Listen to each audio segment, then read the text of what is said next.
Good morning student of class 8। बच्चों, आज हिंदी व्याकरण में हम दूसरा पाठ जिसका नाम है वर्ण विचार नामक पाठ को पढ़ेंगे। पहले पाठ में मैंने भाषा के विषय में बताया था आपको, और आज सेकेंड चैप्टर वर्ण है और हम आज वर्ण के विषय में पढ़ेंगे। वर्ण वर्ण ध्वनि के लिखित प्रतीक हैं।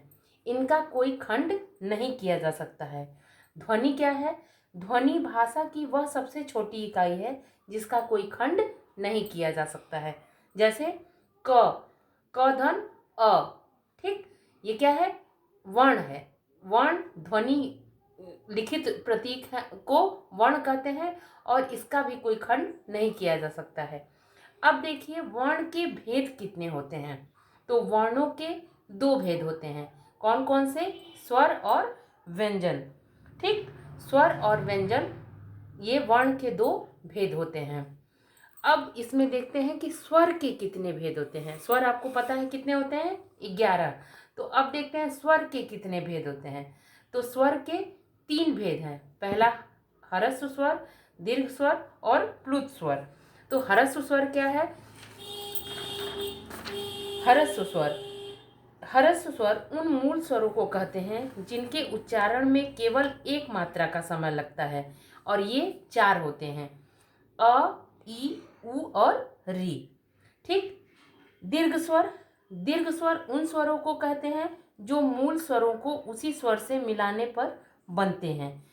ठीक, ये भी स्वतंत्र होते हैं और ये 7 होते हैं। ठीक। प्लुत स्वर, जिस स्वर के उच्चारण में तिगुना समय लगे उसे प्लुत स्वर कहते हैं। प्लुत का प्रयोग अधिकतर हिंदी में नहीं होता। इसका प्रयोग अधिकतर वैदिक संस्कृत में होता है और इसके लिए 3 लिख देते हैं, जैसे ओम। ये क्या है? प्लुत शब्द है। तो हर स्वर के कितने भेद हैं? ह्रस्व, दीर्घ और प्लुत। अब देखते हैं कि अयोगवाह। अयोगवाह क्या है? अंग और अह को अयोगवाह कहते हैं। ये स्वर और व्यंजन दोनों से अलग होते हैं। अंग और अह ये क्या होते हैं? अयोगवाह कहते हैं इन्हें, और ये स्वर और व्यंजन दोनों से अलग होते हैं। अनुस्वार, यह स्वर के बाद उच्चरित होता है। इसकी ध्वनि नाक से निकलती है। स्वर की मात्राओं के साथ आवश्यकता अनुसार इसका प्रयोग किया जाता है, जैसे हंस, कांड, हिंसा, कंस इत्यादि। ये सब क्या हैं? अनुस्वार हैं। इनका उपयोग सीधे स्वरों के साथ भी होता है, जैसे अंश। ये क्या है?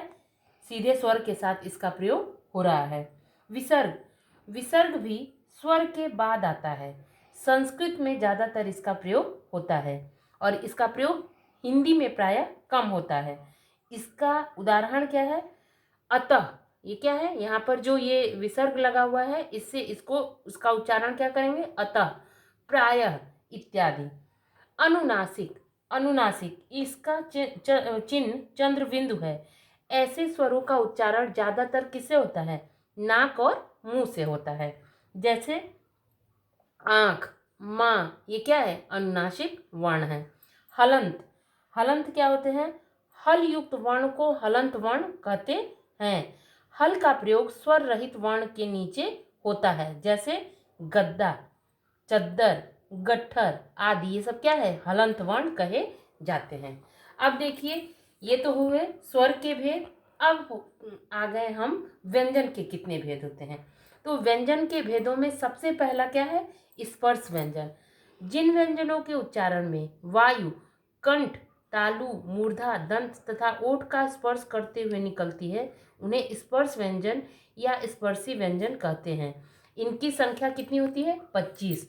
क से म तक के सभी वर्ण स्पर्श व्यंजन की ही श्रेणी में आते हैं। ठीक। अंतस्थ व्यंजन, जिन व्यंजनों के उच्चारण स्वर और व्यंजन के बीच होते हैं उन्हें अंतस्थ व्यंजन कहते हैं। ये क्या होते हैं? ये कितने, इनकी संख्या कितनी होती है? य, र, ल, व। इन्हें अर्ध स्वर भी कहा जाता है। अंतस्थ व्यंजन को अर्ध स्वर भी कहा जाता है। ऊष्म व्यंजन, जिन व्यंजनों के उच्चारण में वायु रगड़ खाकर कुछ गर्म होकर निकलती है उसे ऊष्म व्यंजन कहते हैं। ऊष्म मतलब होता है गर्मी, और इसकी संख्या भी कितनी है? 4 है। कौन कौन से होते हैं? श, ख, श, ह। ये क्या है? ऊष्म व्यंजन है। उच्छिष्ट व्यंजन, जिनके उच्चारण में जिह्वा अग्र मूर्धा का स्पर्श करके झटके से खुलती है, उसे उच्छिष्ट व्यंजन कहते हैं। और इसकी संख्या होती है 2। और ये कौन कौन से होते हैं? ड़ और ढ। ठीक, ये क्या होते हैं? उच्छिष्ट व्यंजन होते हैं। संयुक्त व्यंजन, 2 व्यंजनों के योग से बने व्यंजनों को संयुक्त व्यंजन कहा जाता है। और इनकी संख्या कितनी होती है? 4 होती है। छ, क्या? छ, त्र, ज्ञ, श, ये 4 संयुक्त व्यंजन होते हैं। तो छ कैसे बनता है? क धन श मिला के छ बना। त्र, त धन र मिला के, ज्ञ ज धन या बना के, और श धन र मिल के श्र बनता है। तो ये चारों क्या हो जाते हैं? संयुक्त व्यंजन। द्वित्व व्यंजन, 2 समान व्यंजन के मेल को द्वित्व व्यंजन कहते हैं। 2 समान व्यंजन जब मिलते हैं तो उन्हें द्वित्व व्यंजन कहते हैं। जैसे कुत्ता, ये क्या है? त और त 2 बार मिल रहे हैं, तो यहाँ ये द्वित्व व्यंजन हो गया, क्योंकि त क्या है? व्यंजन है। हिम्मत, ये भी म क्या है? व्यंजन है, और ये दोनों मिल रहे हैं, तो ये क्या हो गए? द्वित्व व्यंजन हो गए। तो इस तरह से आज हमने वर्ण विचार नामक पाठ को पढ़ा, जिसमें वर्ण क्या है, वर्ण के भेद, स्वर के भेद और व्यंजन के भेद। अब आगे हम इसका प्रश्न अभ्यास करेंगे। धन्यवाद।